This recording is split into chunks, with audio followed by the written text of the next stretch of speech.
Government تو صحت انصاف کارڈ کے ذریعے 10 لاکھ کا فری علاج جو ہے وہ خیبر پختونخوا میں بھی 100% آبادی کو دے رہی ہے، پنجاب میں بھی 100% آبادی کو دے رہی ہے، سندھ میں بھی ہم دینا چاہتے ہیں۔ سندھ حکومت سے میں آپ کے اس پروگرام کے توسط سے دوبارہ ریکویسٹ کرتا ہوں کہ وہ فیڈرل گورنمنٹ کے ساتھ بیٹھیں، اس میں سندھ کے لوگوں کو بھی صحت انصاف کارڈ دیں۔ گورنمنٹ تو کوشش کر رہی ہے کہ نیا پاکستان ہاؤسنگ کے تھرو جو لونز آپ گھر کے پرچیزنگ کے لیے یا بنانے کے لیے لے رہے ہیں، اس پہ آپ کا مارک اپ ہے اس کو 3% یا اس سے بھی کم کر کے لوگوں کو فیسیلیٹیٹ کیا جا رہا ہے کہ وہ گھر خرید سکیں۔ گورنمنٹ کوشش کر رہی ہے کہ جو نئے سٹارٹ اپس ہیں، جو کاروبار کرنا چاہتے ہیں لوگ، ان کو آسان اقساط پر یا قرض سود سے پاک جو ہے 5 لاکھ تک اگر قرضہ لے رہے ہیں تو وہ سود سے پاک قرضہ بھی دے رہے ہیں، اور اس سے بڑے قرضے جو ہیں وہ کم شرائط پہ بھی دے رہے ہیں تاکہ لوگ کاروبار کر سکیں۔ حکومت تو کوشش کر رہی ہے کہ وہ زیادہ سے زیادہ اپنی جو غریب طبقہ ہے، جیسے ابھی مہنگائی کا عالمی دنیا کی وجہ سے تیل دنیا کی مارکیٹ میں مہنگا ہوا ہے، ہم نے نہیں کیا۔ کووڈ کی وجہ سے جو آپ کا ڈیمانڈ سپلائی کا گیپ آیا، دنیا کی وجہ سے مہنگائی ہمیں فیس کرنا پڑ رہی ہے، اس کے باوجود وزیر اعظم عمران خان صاحب نے جو 2 کروڑ جو سب سے نچلا ہمارا طبقہ ہے، جو کہ عام جو 2 وقت کی روٹی بھی نہیں کھا سکتا، ان 2 کروڑ خاندانوں کے لیے، یعنی 8 سے 10 کروڑ اس ملک کی آبادی کے لیے انہوں نے جو آپ کا ریلیف پیکج دیا راشن کے اندر، تاکہ وہ 30% جو ہے وہ کم سبسڈی جو ہے وہ دی جائے۔ وہ سبسڈیز اپنی جگہ ہیں، وہ عام آدمی کے لیے دی جا رہی ہیں۔ وزیر اعظم عمران خان صاحب یا یہ جو حکومت ہے وہ یہ بھی کوشش کر رہی ہے کہ جو سب سے زیادہ ہمارا کمزور طبقہ ہے ان کو چاہے پناہ گاہ دی جائے، چاہے ان کو کنٹینیو رکھیں گے۔ مرزا صاحب آپ بھی لائن پہ رہیے گا۔ اب جو پرائیویٹ سیکٹر کما رہے ہیں ان کو بھی چاہیے کہ وہ اپنے امپلائیز کا اور ان کا خیال رکھیں۔ جی کہ پرائیویٹ سیکٹر کے لیے تو آپ نے دے دیے ایڈوائس، ایک پالیسی۔ یہاں ایک بریک کا وقت ہو گیا، بریک سے واپس جب آئیں گے مرزا صاحب تو ہم کچھ گفتگو جو ہے آج ایک پریس بریفنگ پہ بھی کریں گے جو D G I S P R نے دی تھی، اور انہوں نے کہا سول ملٹری ریلیشن شپ جو ہے وہ بالکل ٹھیک چل رہے ہیں، اور جو قیاس آرائیاں کی جا رہی ہیں نواز شریف صاحب کو لانے کے لیے اور دوسرے معاملات میں، اس پہ گفتگو جاری رہے گی۔ یہاں لیتے ہیں ایک بریک۔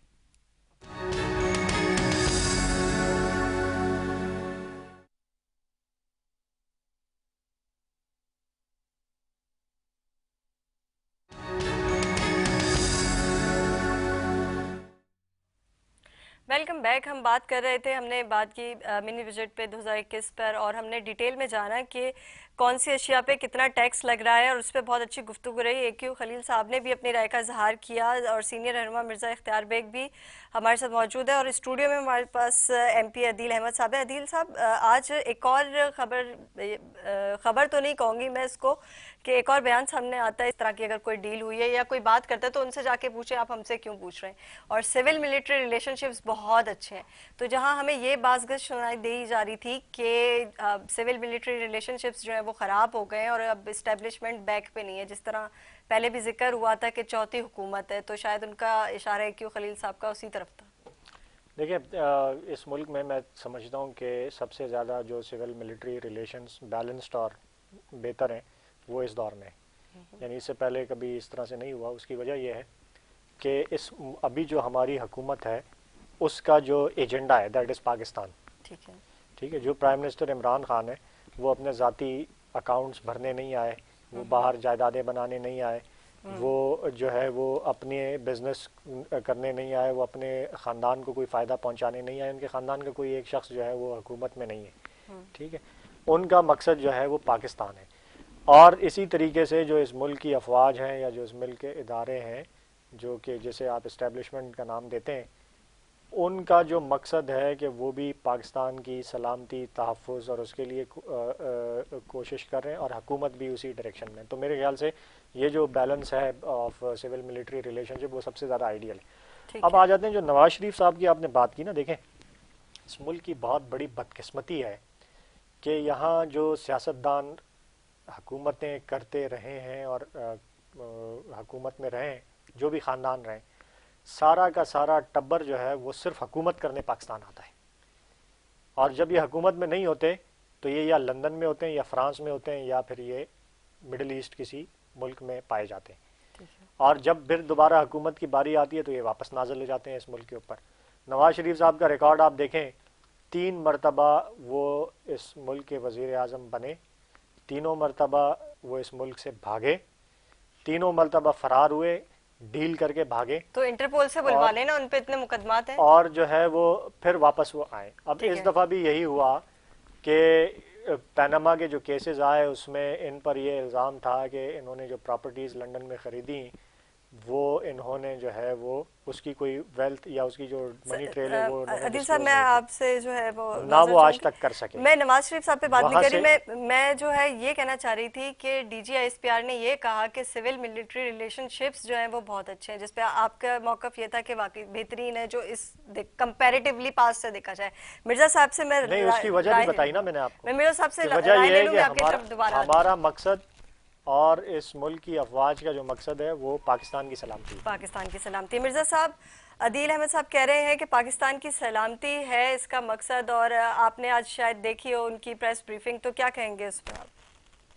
جی میں نے دیکھا ہے آئی ایس پی آر کے ڈی جی صاحب کی بہت ہی واضح کلیریفیکیشن تھی، اور یہ اس طرح کی باتیں جو ہو رہی ہیں کہ ڈیل کی جا رہی ہیں اور جو اپوزیشن ہے وہ ڈیل کر کے آنا چاہ رہی ہے، انہوں نے اس کی تردید کری.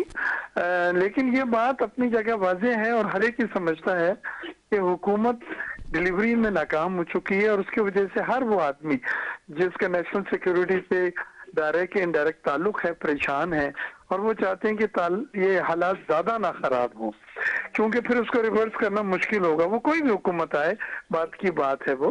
تو ہم یہاں پہ اس بات کو تو سپورٹ کرتے ہیں کہ اپنے پولیٹیکل اسٹیبلٹی ہو، سیاسی استحکام ہو، اور ہر حکومت اپنے 5 سال پورے کرے، کنسسٹنس آف پالیسیز ہوں جو کوئی بھی انویسٹر بزنس مین جو ہے وہ امید کرتا ہے.